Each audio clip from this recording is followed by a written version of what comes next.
Wir reden ja auf diesem Kanal oft über Zweitpässe und wie dir solche zweiten Staatsbürgerschaften helfen können, dich vor staatlicher Willkür zu schützen. In diesem Video werde ich dir 3 konkrete Beispiele vorstellen, wie ein solcher Zweitpass für dich essentiell sein kann, insbesondere vor dem Hintergrund der aktuellen Entwicklungen in Deutschland und in der EU.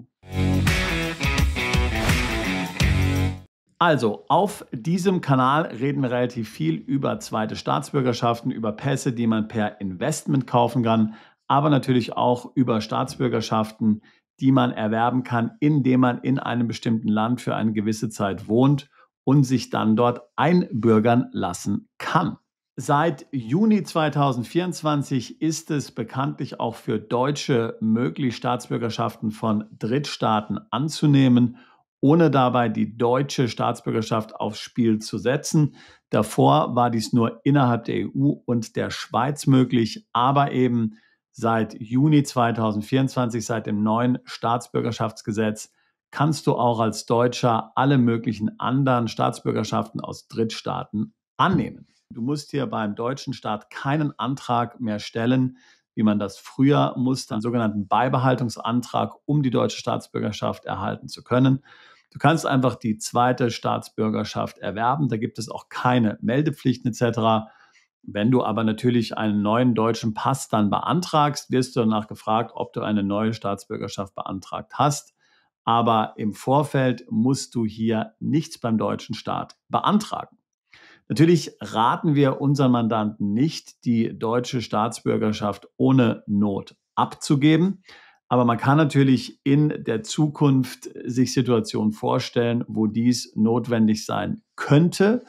Wir sehen das ja auch bei vielen Amerikanern schon seit Jahren, die dann die amerikanische Staatsbürgerschaft abgeben, weil sie der amerikanischen Besteuerung nach Staatsbürgerschaft entkommen wollen. Sowas kann man sich auch in Deutschland vorstellen. Ich denke, so weit sind wir von dem Thema gar nicht weg. Frankreich zum Beispiel hat ja entsprechende Schritte hier schon überlegt und auch parlamentarisch diskutiert. Sowas könnte also auch in Deutschland passieren, auch wenn natürlich die deutschen Doppelbesteuerungsabkommen dann alle komplett neu verhandelt werden müssen. Also einfach ist das nicht, das ist kein schneller Weg. Man kann es natürlich relativ schnell machen jetzt für Personen, die nicht in einem Abkommenstaat leben. Also man könnte ziemlich schnell zum Beispiel sagen, jeder, der nach Dubai umzieht, bleibt weiterhin in Deutschland unbeschränkt steuerpflichtig, denn mit den Vereinigten Arabischen Emiraten gibt es ja kein Doppelbesteuerungsabkommen. So, also das wäre ein Szenario, wo man sagen würde, okay, ich gebe die deutsche Staatsbürgerschaft ab, aber ansonsten ist natürlich die deutsche Staatsbürgerschaft schon vorteilhaft. Man kann überall in der EU leben. Die Deutschen haben ein ziemlich gutes Image weltweit. Der deutsche Reisepass ist einer der besten überhaupt, die es gibt. Nur wenige andere Pässe sind so gut wie der deutsche, wenn es um puncto Reisefreiheit geht. Das heißt, mit dem deutschen Pass kann man in sehr viele Länder visumsfrei einreisen. Es gibt kaum einen Pass, der hier besser ist. Der österreichische auch sehr gut. Singapur wäre ein weiterer Pass, der sehr gut ist. Der Schweizer Pass natürlich ebenfalls. Es geht jetzt hier bei unserer Diskussion gar nicht mal darum, unbedingt hier den deutschen Pass abzugeben. Aber wir wollen uns mal 3 Szenarien überlegen, wo ein solcher Zweitpass durchaus sehr sinnvoll sein kann, auch dann, wenn man die deutsche Staatsbürgerschaft weiter beibehält. So, Szenario Nummer 1 ist das Thema Wehrpflicht. Also du entkommst definitiv der deutschen Wehrpflicht nicht, außer du gibst die deutsche Staatsbürgerschaft ab. Problem ist natürlich, dass bei der Abgabe der deutschen Staatsbürgerschaft auch überprüft wird, ob du deinen Wehrdienst geleistet hast. Und im Spannungs- und Verteidigungsfall, wenn es also hier zu einer offenen Konfliktsituation zum Beispiel zwischen der NATO und Russland kommen würde, könnte man davon ausgehen, dass vielleicht die Abgabe der deutschen Staatsbürgerschaft gar nicht so einfach ist, selbst wenn man einen zweiten Pass hat. Wir haben das gerade jetzt gesehen, ja im Russland- und Ukraine-Konflikt. Dort sind ja viele Russen, viele Ukrainer hier nach Dubai umgezogen, haben dort über den Wohnungskauf oder die Firmengründung ein Dauervisum erhalten. Und natürlich zieht sie dort niemand an den Ohren raus, auch wenn es die Wehrpflicht in der Ukraine und natürlich auch in Russland gibt. Aber gerade hier bei den Ukrainern ist es ja so, dass die Ukraine damit begonnen hat, keine Pässe mehr auszugeben in den ukrainischen Botschaften im Ausland. Der Ukrainer, der nun also in Dubai ist, muss vielleicht nicht zum Wehrdienst gehen, aber wenn sein Pass abgelaufen ist, hat er natürlich ein Riesenproblem, denn dann kann er nicht mehr reisen, kommt de facto aus Dubai nicht mehr weg und kann auch viele Dinge in Dubai natürlich nicht mehr erledigen. Denn selbst wenn man eine Wohnung mieten will oder eine Firma gründen will oder sonst irgendwas, muss man sich ja ausweisen. Wenn der Pass abgelaufen ist, geht das nicht mehr. Ja? Du siehst also schon, was ich sagen will. Hat jetzt hier ein solcher Ukrainer zum Beispiel einen Zweitpass vorher erworben in der Karibik, hat er nach wie vor einen gültigen Pass. Dann braucht er den ukrainischen Pass gar nicht verwenden, braucht er nicht verlängern, kann abwarten, bis der Krieg vorbei ist und kann sich so lange hier mit dem Pass aus der Karibik ausweisen und mit diesem Pass auch dann grundsätzlich in der Welt herumreisen. Hier muss man natürlich aufpassen, denn wenn du nun mit dem ukrainischen Pass in Dubai eingereist bist, dann ist es nicht zu 100%ig klar, dass du zum Beispiel mit einem St. Kitts and Nevis Pass wieder ausreisen kannst. Denn vielfach ist es so, dass du mit dem gleichen Pass ausreisen musst, mit dem du eingereist bist. Sonst hast du bei der Grenzkontrolle ein Problem. Das heißt, du musst also im Falle dieses Ukrainers, hättest du also, bevor dein ukrainischer Pass abläuft, die Emirate verlassen müssen und dann neu in die Emirate einreisen sollen mit deinem Zweitpass, sodass du dann auch wieder mit dem Zweitpass ausreisen kannst. Und genau diesen Fall, den ich jetzt hier anhand der Ukraine erklärt habe, dieser Fall ist natürlich auch auf Deutsche übertragbar. Das heißt, wenn es zum Spannungs- und Verteidigungsfall kommt, dann wird die Wehrpflicht wieder aktiviert. Jeder Deutsche bis 60 Jahren darf sich nur mit Erlaubnis der Bundeswehr im Ausland aufhalten. Das heißt, du kannst dann zurückbefordert werden.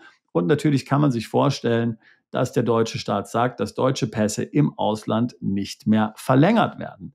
Wenn du aber dann einen Zweitpass hast, dann könntest du dich damit absichern. Das heißt, du wärst dann weiter reisefähig und kannst dann warten, bis der Krieg vorbei ist, bis du deinen deutschen Pass eben wieder verlängerst. Das war unser erstes Beispiel, wo ein solcher Zweitpass durchaus hilfreich sein kann, selbst wenn man die deutsche Staatsbürgerschaft noch nicht aufgibt. Also befassen wir uns nun mit dem Fallbeispiel Nummer 2 und da rede ich im Grunde vom deutschen Passgesetz. Du weißt vielleicht, dass der deutsche Staat die Möglichkeit hat, dir den Pass zu entziehen. Hiermit meine ich jetzt nicht die Staatsbürgerschaft. Ja, das geht natürlich nicht. Das kann der Staat nicht tun. Ich rede davon, dass der Reisepass letztlich ungültig gemacht wird und genauso auch der Personalausweis. Das heißt, du kannst dann diesen nicht mehr verwenden, um zum Beispiel auszureisen aus Deutschland und du kannst dann diesen auch nicht mehr generell zum Reisen verwenden. Wird er dann zum Beispiel von der Airline gescannt oder gibst du irgendwo die Passnummer ein, dann erscheint der Pass als ungültig. Er wird also entwertet, etwa in gleicher Weise, wie wenn dein Pass gestohlen wird und du ihn als gestohlen meldest, dann wird dir der Pass auch entwertet. Man kann also nicht mehr mit ihm reisen. Der deutsche Staat hat die Möglichkeit, das zu tun, zum Beispiel dann, wenn du Steuerschulden hast und du dich nicht beim Finanzamt meldest, dann kann dein deutscher Pass entwertet werden, sodass du dich dann nicht mehr ins Ausland absetzen kannst.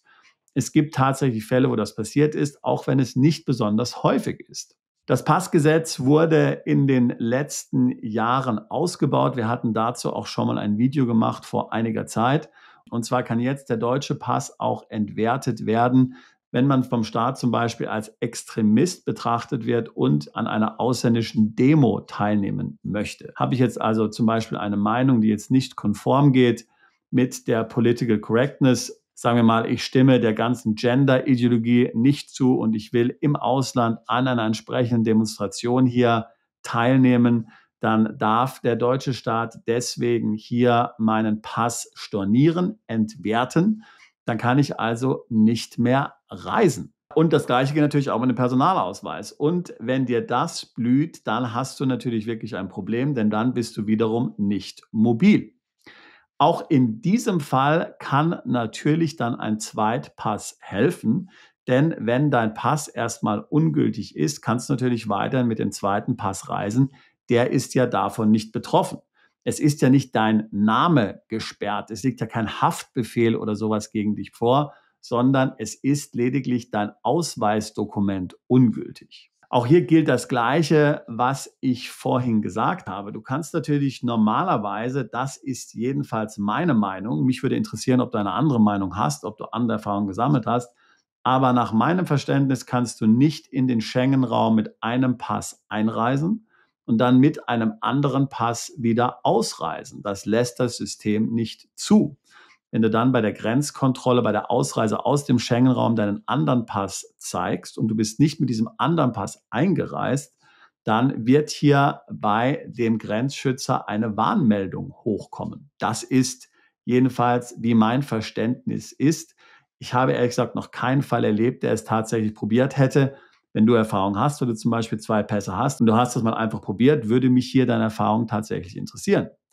Nun gibt es natürlich Länder, wo es bei der Ausreise keine Passkontrolle gibt, zum Beispiel die USA oder auch Großbritannien. Dort kannst du das Land verlassen und du musst nicht durch eine Passkontrolle gehen. Dort hättest du diese Schwierigkeiten nicht. Aber in anderen Ländern, wenn du also in einem Land festsitzt, wo bei der Ausreise der Pass kontrolliert wird und dann wird dieser Pass ungültig gemacht, könnte ich mir vorstellen, dass du dann ein Problem haben wirst. Das muss man natürlich bei diesen Überlegungen immer berücksichtigen. Daher kennen wir zum Beispiel Mandanten, die einen Zweitpass beantragen. Ich mag mich zum Beispiel an einen Schweizer erinnern. Und wenn dieser Schweizer in die Schweiz einreist, verwendet er immer seinen zweiten Pass, nicht den Schweizer Pass. Auch wenn das möglicherweise gar nicht zu 100%ig in Ordnung ist. Denn normalerweise, wenn du in dein Heimatland einreist, musst du dort mit einem lokalen Pass einreisen, wenn du einen hast. Zum Beispiel dürfen Amerikaner, auch wenn sie die Doppelstaatsbürgerschaft haben, in die USA nur einreisen mit dem amerikanischen Pass. Ja?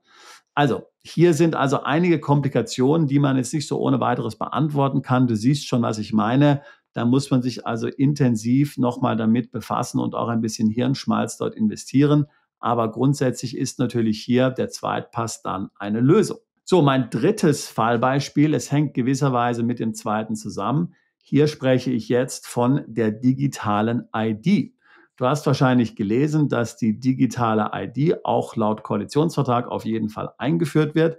Dann hast du also auf deinem Handy dann letztlich hier in deinem Wallet einen Pass, einen Personalausweis und kannst dann irgendwann ohne das Papierdokument reisen. Ein Schelm, wer Böses dabei denkt. Wenn du jetzt mal hier die Punkte bedenkst, die ich im zweiten Beispiel genannt habe, in Kombination mit der digitalen ID, dann müssen wir ja davon ausgehen, dass es für den Staat in Zukunft noch viel einfacher sein wird, hier dein Reisedokument zu sperren. Wie gesagt, ich rede nicht davon, dir die Staatsbürgerschaft wegzunehmen. Ich rede nicht davon, hier einen Haftbefehl gegen dich zu verhängen. Ich rede alleine davon, dein Reisedokument ungültig zu machen, sodass du es nicht mehr zum Reisen verwenden kannst.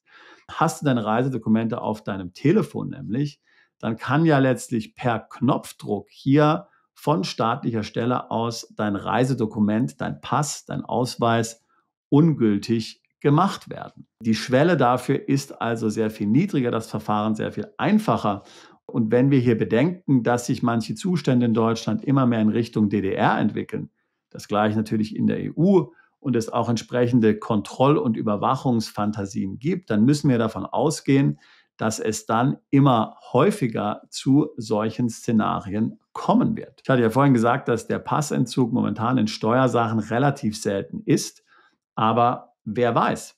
Indien zum Beispiel hat ja eine Digital Public Infrastructure eingeführt, das heißt digitale ID, digitales Konto und dann haben sie gleich in das gleiche Wallet hier noch deine Steuererklärung ebenfalls eingepackt. Also alles irgendwo in einem System. Jetzt könnte man sich ja vorstellen, dass der Staat sagt, wenn du Steuern schuldest oder der Staat behauptet, dass du Steuern schuldest, muss ja gar nicht der Fall sein.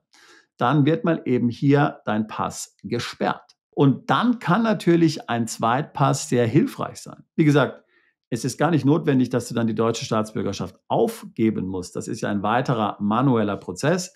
Und vielleicht willst du das ja gar nicht. Aber du kannst dann einfach durch den zweiten Pass weiter mobil bleiben. Der Staat kann letztlich machen, was er will. Er kann deine Bewegungsfreiheit nicht einschränken. Ja? Und das sehe ich doch als ein Szenario an, was durchaus vorstellbar ist.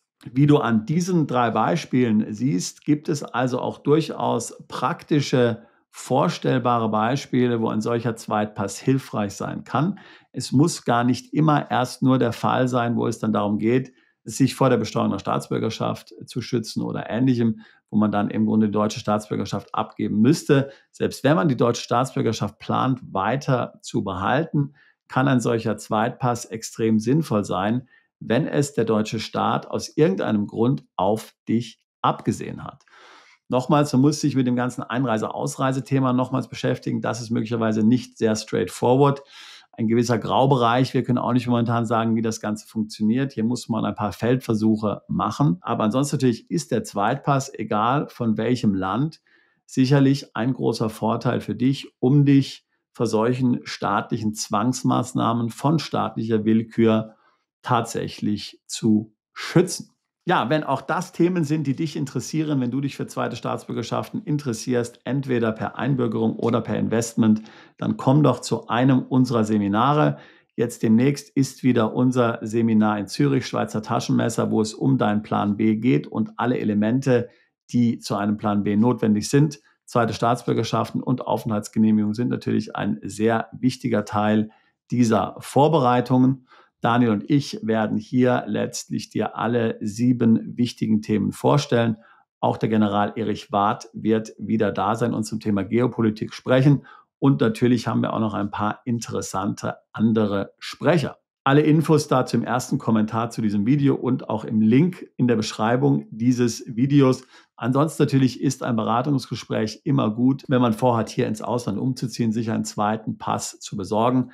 Ganz klar, wenn das für dich ein Thema ist, dann musst du es jetzt angehen, dann musst du den Pass jetzt beantragen, bevor sich die Situation weiter verschärft, bevor es vielleicht unmöglich sein wird, hier einen weiteren Pass zu bekommen. Link zum Beratungsgespräch packe ich hier in die Beschreibung dieses Videos mit hinein. Ich würde mich freuen, auch dich alsbald zu unserem Mandanten zählen zu können. Bist du Unternehmer, Freiberufler oder Investor? Zieht es dich schon lange ins Ausland? Mach heute den ersten konkreten Schritt in eine Zukunft mit mehr Geld und mehr Freiheit. Buche ein Beratungsgespräch mit Sebastian und seinen Kollegen. Unsere Kanzlei unterstützt Mandanten wie dich dabei, deine Steuerlast legal zu reduzieren, Vermögen aufzubauen und zu schützen und deine persönliche Freiheit zu maximieren. Profitiere jetzt von unserem Fachwissen und unserem Netzwerk. Gehe zu mandatierung.com und werde Mandant unserer Kanzlei.